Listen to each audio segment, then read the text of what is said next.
Hello friends, welcome back to my channel. कैसे हैं आप सब? मैं होप करती हूँ कि आप सभी अच्छे होंगे। हम भी यहाँ पे बहुत बढ़िया हैं। सो गाइस, आज का जो हमारा टॉपिक है वो है हमारे न्यूजीलैंड के प्राइम मिनिस्टर, जो कि जिनका नाम है जसिंडा आर्डर्न जी। सो ये कल की न्यूज़ है, अनाउंसमेंट हुई है, उसके बारे में हम आज आप लोगों से शेयर करने आए हैं।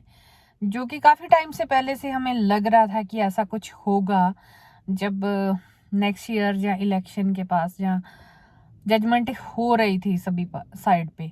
सो वो जजमेंट जो है फाइनली सही निकली सभी की। सो वो जा रहे हैं रिज़ाइन देने। उन्होंने अपना रिज़ाइन अनाउंस कर दिया है। वो अभी कंट्री के प्राइम मिनिस्टर नहीं रहेंगे, और जो कि उन्होंने अपना जो रीज़न दिया है, सबसे पहले उन्होंने बोला कि मैं भी एक ह्यूमन हूँ और वुमन हूँ, माँ हूँ, और अगले साल की जो मेरी प्लानिंग है उसमें उन्होंने अनाउंस किया है कि वो मैरिज करेंगे, और उनकी बेटी जो है वो 5 ईयर की हो गई है। सो अभी आप लोग सोच रहे होंगे, जो हमारे इंडिया में बैठे हैं लोग देख रहे होंगे वीडियो को, जहाँ मतलब एशिया में, पाकिस्तान में या इंडिया में, जिनको भी मेरी लैंग्वेज समझ आती है कि बेटी 5 ईयर की हुई और शादी, वो लिविंग में रह रहे थे, और अभी उनकी एज 36 या 7 के करीब, 35-6 के होंगी जो प्राइम मिनिस्टर है। नहीं, मतलब 40 के अंडर है। मैं कंफर्म नहीं बोल सकती हूँ कि कितनी एज है।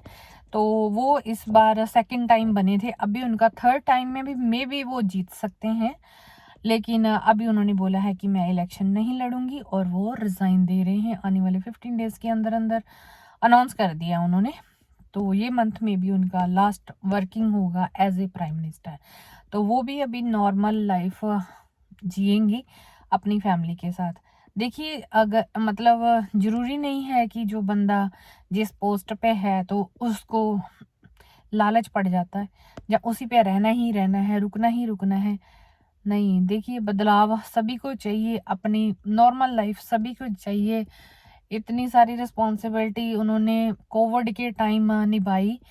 तो मतलब वैसे मेरा टॉपिक वही मैंने कंटिन्यू करना था, ट्रैवल वाला, बट मेरा मतलब ये भी मेरी रिस्पॉन्सिबिलिटी है कि आपको इसके बारे में भी जो बताया जाए कि उन्होंने कोविड के टाइम जहाँ उन्होंने एक एज ए प्राइम मिनिस्टर बहुत ही अच्छे काम किए हैं। जब से वो मेरे मुझे लगता है बीच में काफ़ी टाइट भी हुआ था, फिर थोड़ा उन्होंने लूज भी कर दिया, और इतने सारे लोगों को पीआर भी दी है, जो कि काफ़ी टाइम के बाद ऐसा कुछ हुआ था। मतलब एक साथ 1,65,000 लोगों को पीआर देना, मतलब एक प्राइम मिनिस्टर ने अनाउंस किया या उनके मिनिस्टर ने अनाउंस किया, लेकिन कहीं ना कहीं उनकी भी मर्जी थी तभी। मतलब इतने लोगों को जिन्होंने स्ट्रगल किया, आके काम किया, तो उनको वहाँ पे परमानेंट रेजिडेंस भी दिया। ये भी बहुत अच्छा काम किया। अभी अभी उन्होंने जाते जाते भी अच्छा ही काम कर दिया, जो कि उन्होंने लास्ट मंथ अनाउंस किया था दिसंबर में, कि जो लोग ओवरसीज स्टक हो गए थे ड्यूरिंग कोविड में, उनको भी वो वापस 1 ईयर का वीज़ा जो है उनकी गवर्नमेंट देगी। तो मुझे लगता है काफ़ी लोगों को मिलना भी शुरू हो गया है, और लोग आ भी रहे हैं। सो गाइज, ये मेरी वीडियो लाइक शेयर करना और सब्सक्राइब करना हमारे चैनल को, और आगे लोगों तक भी जो खबर हैं पहुंचनी चाहिए।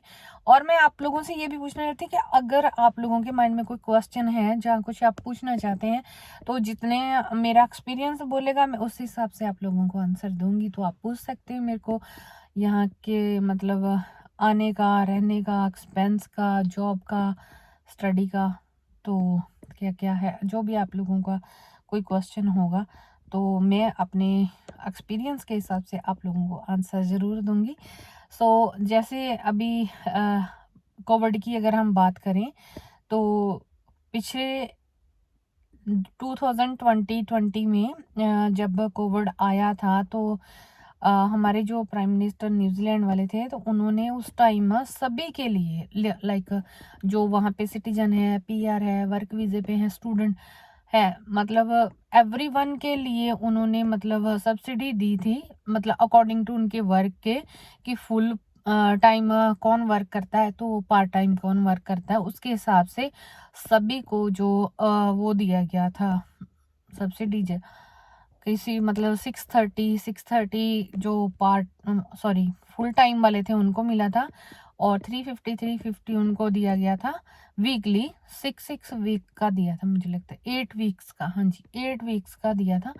सो मतलब तो वो, इसलिए मैं ये बात बता रही हूँ क्योंकि तब ऑस्ट्रेलियन जो प्राइम मिनिस्टर थे लास्ट ईयर, उन्होंने ये कहा था कि जो यहाँ के सिटीजन है या पीआर है उनको देंगे हम, स्टूडेंट या वर्क वीजे वालों को नहीं देंगे। बहुत बवाल उठा था, बहुत ज़्यादा तो काफ़ी लोगों को यहाँ पे संघर्ष का सामना करना पड़ा था, स्टूडेंट्स को स्पेशली।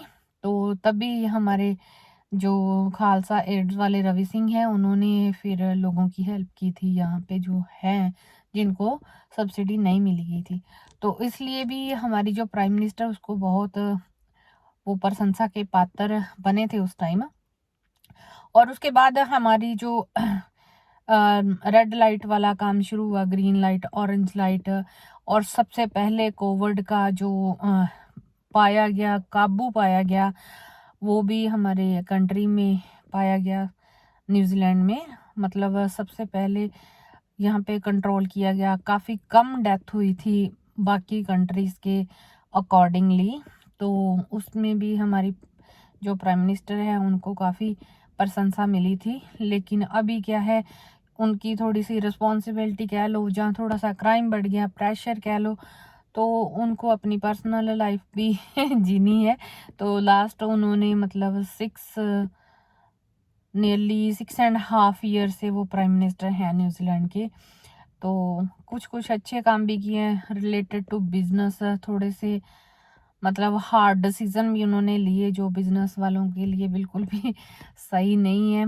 तो अभी देखिए आगे कौन बनता है और कैसे आते हैं प्राइम मिनिस्टर, क्या उनके जो लिए हुए डिसीजन हैं उनके ऊपर वो वर्क करते हैं कि नहीं करते हैं, या कुछ चेंजेस आते हैं, ये भी आने वाले दिनों में पता चलेगा। काफ़ी लोग मतलब कई लोग खुश हैं, अभी दे दिया है रिज़ाइन, तो कुछ लोग निराश भी होंगे। तो ये तो ऐसा है कि समय का चक्कर है, हर चीज़ हमें अच्छी नहीं लगती और हर चीज़ हर किसी को बुरी नहीं लगती और हर चीज़ हर किसी को अच्छी नहीं लगती। मतलब हर बंदे की अपनी अपनी चॉइस है, वो किस नज़रिए से देखता है, वो किस नज़रिए से देखता है। सो ऐसा है, थोड़े से क्राइम रेशियो बढ़ गए हैं, उसके कारण भी लोगों को थोड़ा सा लाइक फील हो रहा है कि कंट्री को बर्बाद कर दिया है। तो अभी कुछ अच्छे अच्छे काम भी जैसे इंडिया का और न्यूजीलैंड का भी अ, हो गया है, कह सकते हैं कि कॉन्ट्रैक्ट जिसको वो करेंगे, ये ट्रेड फ्री बिजनेस, वहाँ के लोग यहाँ पे आके बिजनेस कर सकते हैं। जैसे न्यूजीलैंड सॉरी इंडिया और ऑस्ट्रेलिया को, ऐसे न्यूजीलैंड और इंडिया का भी हुआ है। 3 ईयर का वर्क वीज़ा भी दे रहे हैं, 18 ईयर से लेके 30 ईयर तक के लोग हैं जो। तो मतलब काफ़ी अच्छे काम भी किए हैं, ऐसा नहीं है कि सभी बुरे बुरे किए हैं। मतलब मैं वो जैसे अभी थोड़ी देर पहले बोला कि हर कोई हर समय परफेक्ट नहीं हो सकता है कि हम मतलब सभी लोग उनको सही बोलें, सही बोलें। मतलब अच्छे काम भी काफ़ी किए हैं। सो टफ काम अभी जैसे उन्होंने पीछे ये भी पेरेंट्स कैटेगरी का जो पीआर है वो भी खोल दी है। पहली गवर्नमेंट ने बंद कर दी थी, लास्ट कितने सालों से बंद पड़ी है। और कैटेगरी में क्या किया है कि उन्होंने लाइक जो शर्तें होती हैं वो ज़्यादा रख दी हैं। तो अभी पता नहीं कौन कौन उसको पूरी कर सकता है, कौन नहीं कर सकता है। क्योंकि पीछे तो बिल्कुल पेरेंट्स वीज़ा, विजिटर वीज़ा और पीआर तो बिल्कुल ही बंद कर दी थी। तो अभी लास्ट 2 ईयर से थोड़ा थोड़ा ओपन कर रहे हैं। तो अभी सभी कंट्रीज़ में ये सारा कुछ ओपन हो रहा है। सो प्राइम मिनिस्टर दे रही है रिज़ाइन, नई प्राइम मिनिस्टर कोई जेंट्स आएगा या लेडीज़ आएगी पता नहीं, देखेंगे आने वाले टाइम में पता चलेगा। तो ये थी हमारे प्राइम मिनिस्टर जिन्होंने अपना विदाउट शादी किए उनकी बेटी है। इसका माइंड करने वाली कोई बात नहीं है। इंडिया में होता है, हमारी कंट्रीज़ में होता है कि लिविंग में रहना, वहाँ पे भी अभी लीगल कर दिया है।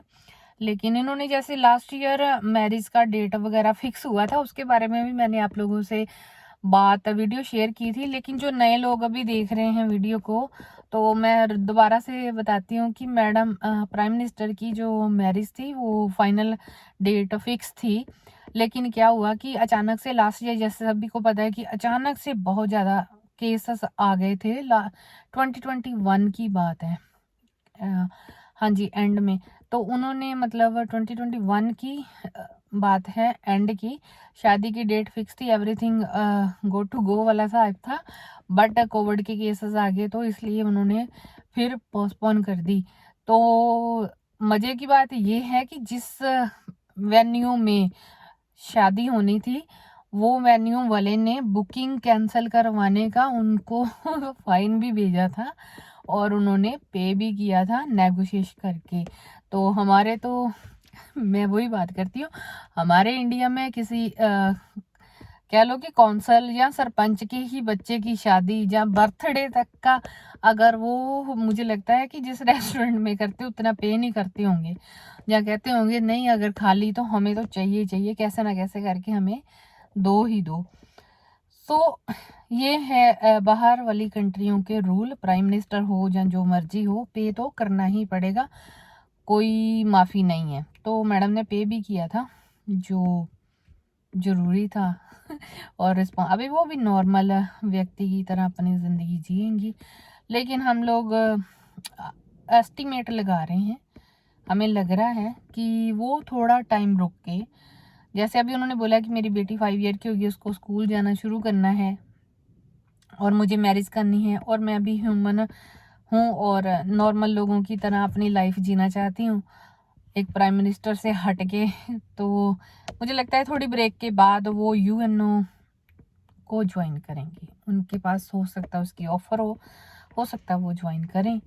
और बाकी जैसे उन्होंने एक प्राइम मिनिस्टर के रूप में बड़ा अच्छे काम किए, थोड़े बहुत अच्छे नहीं भी किए, तो हर कोई परफेक्ट नहीं होता, मैं ये मानती हूँ। तो अपनी फैमिली के साथ अपनी मैरिड लाइफ अच्छे से जिए, ये हम प्रार्थना करते हैं। उन्होंने बड़े अच्छे से देश को संभाला, काम किया, सब कुछ किया। तो थोड़ा सा माइंड को लगता है, लेकिन फिर भी जो जिस पोस्ट पे है वो परमानेंट तो वहाँ पे बैठ नहीं सकता, उसको तो मतलब वहाँ से जाना ही पड़ता है, चाहे अपने आप चला जाए, चाहे किसी के हराने से चला जाए। सो ये चीज़ हुई है। So thank you guys, have a great day. अपने क्वेश्चन आप मुझे कमेंट करके पूछ सकते हैं, और चैनल को सब्सक्राइब कीजिए, वीडियो को लाइक कीजिए, और मेरे फेसबुक पेज को भी लाइक और फॉलो कीजिए। Thank you everyone, have a great day. अपना और अपनों का ध्यान रखें। हमारी प्राइम मिनिस्टर जा रही है, अभी देखें नई कौन सी आती है। Thank you everyone, have a good day. Thank